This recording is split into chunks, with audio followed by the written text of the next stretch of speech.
Hi everybody, welcome back to this week's episode of What Wine Goes That.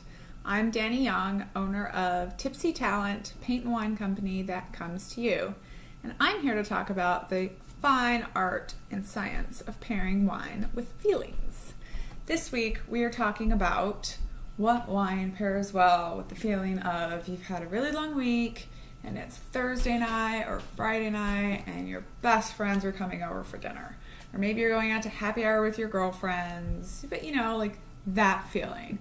The week's over or it's almost over, I'm letting my hair down, all this hair that I have to let down, and I'm going to relax, I'm going to have fun. For me, it's usually at home with my husband and our favorite couples coming over. It might be, like I said, going out to happy hour with your girlfriends, going out with your boyfriend, but it's that feeling of,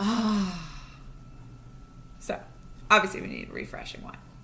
All right, so for today, we have a wine called Greater Than One Rosé, because of course the feeling is going out with friends or staying home with friends and having that first drink after a long day, a long week. This nice cold rosé, this is a 2016. It's a Grenache mix rosé, and it is quite delicious. This is our grocery store wine. It's about a $9-10 bottle at the grocery store. And over here we have Pasek Cellars. It's a red blend. These guys are from the Washington area. This one is from a winery up in a city called Leavenworth, or near there. And this is actually only a $12 bottle of wine as well, even though it comes straight from a winery. Obviously beautiful label, awesome, red blend, pretty light. So we'll talk about these. Both of these actually aren't really indelectable, or at least there's not much going on them. So we're just going to drink them and talk about them. So start off with that pink wine, rosé. Sorry for the fancy people.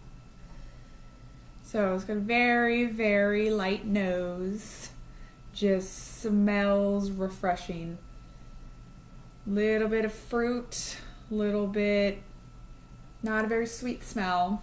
So sounds like it's going to be, you guys know me, I'm not huge on the sweet wine, so this sounds like it's going to be pretty good.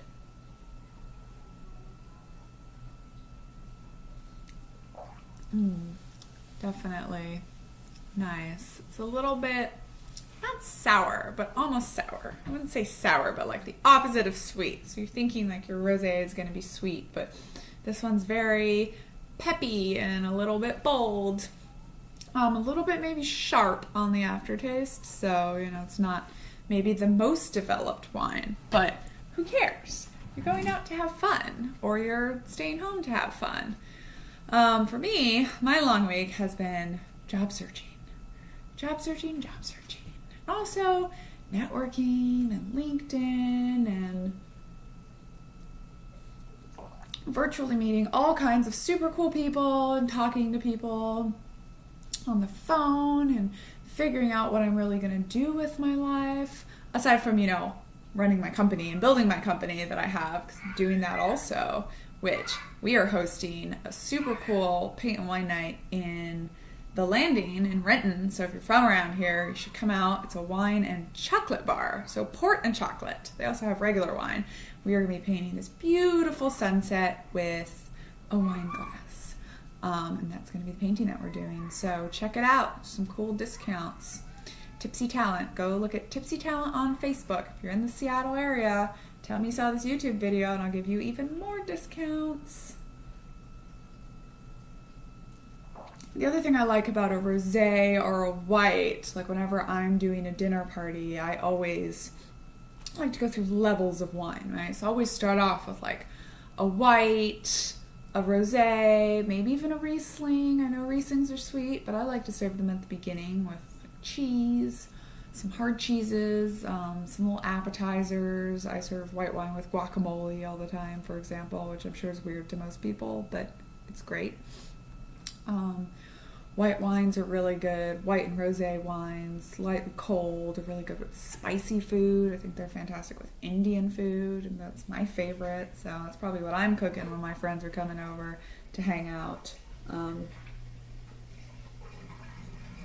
This one really kind of hit the spot. This one's probably the front contender so far for what wine goes with the feeling of a really long week just passed and your best friends are coming over to hang out. Okay, now we're going to switch over to the red, the tulip red. This one just makes me happy. The label just makes me happy. Look at those fluorescent colors. I need to put that on a painting. It's a good idea. Anyone want to do a paint night where we paint this on a canvas? I can teach you in 3 hours or less. All right, so this one has a much, much stronger smell, especially when you compare it to the rosé that didn't have that much. So the nose on this one's a little stronger. It smells very, very sweet. The actual wine is not going to be the most sweet. This one, very rich, very sweet. Definitely fills up your whole nose with the fragrance, which just that in itself can make you happy and relax you after a long day. I'm excited about this. I know I like this one because I tasted it and I bought a bunch of them.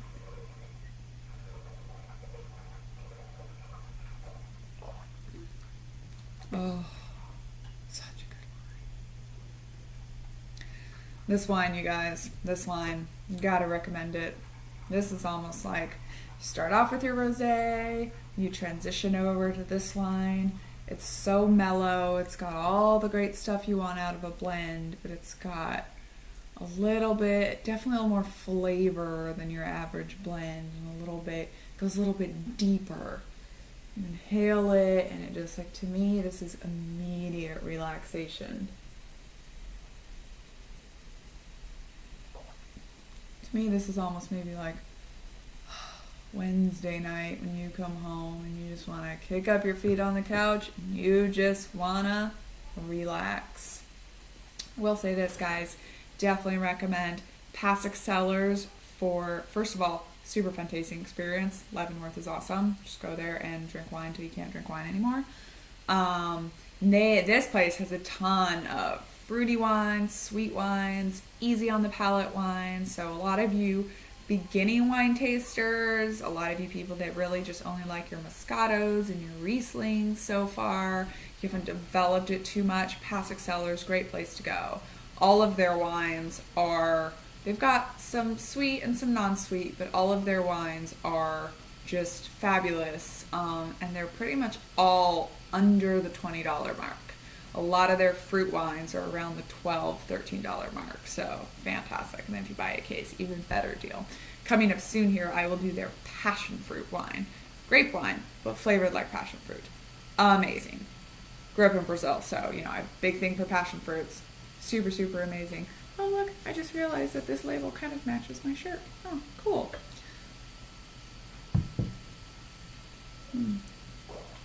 Oh, really like this wine. Can't recommend it enough, guys. I'm still going to go with this one. The Tulip Red, to me, is a little more relaxing, a little more mellowing. Maybe not exactly the feeling that we're going for when, getting into a little bit more party mode. For me, obviously, I'm at home, but, best friend's coming over. Haven't seen him in a while. So we are going to dive right into that rosé and start pouring the cold rosé, breaking out the hors d'oeuvres, getting in the mood to, in this case, probably start going outside, grilling some steaks, or maybe it's cooking that spicy Indian or Mexican food. Summer, it's beautiful right now. Just gotta go with the rosé, man. Greater than one, find it in the grocery store. Recommend. All right, well, see you guys next week. Gonna be another surprise topic or something that we come up with on the fly. And as always, open to recommendations. So go ahead, if you like this video, comment. Let me know what you think. Let me know if you want to see different things. Let me know if you only want to see one wine at a time that we can just talk about more in depth instead of trying to cover two. If you liked my video, guys, go ahead, click subscribe, if you're in the Seattle area and you want to do a paint and wine party at your house sometime or at your favorite restaurant or really anything, totally customizable parties. You do nothing. You just sit back and enjoy and bring your friends and bring your wine, and we throw a fantastic event for you. All right, get in touch. Check out Facebook, Tipsy Talent. As usual, guys, no wine was wasted in the making of tonight's episode. Cheers.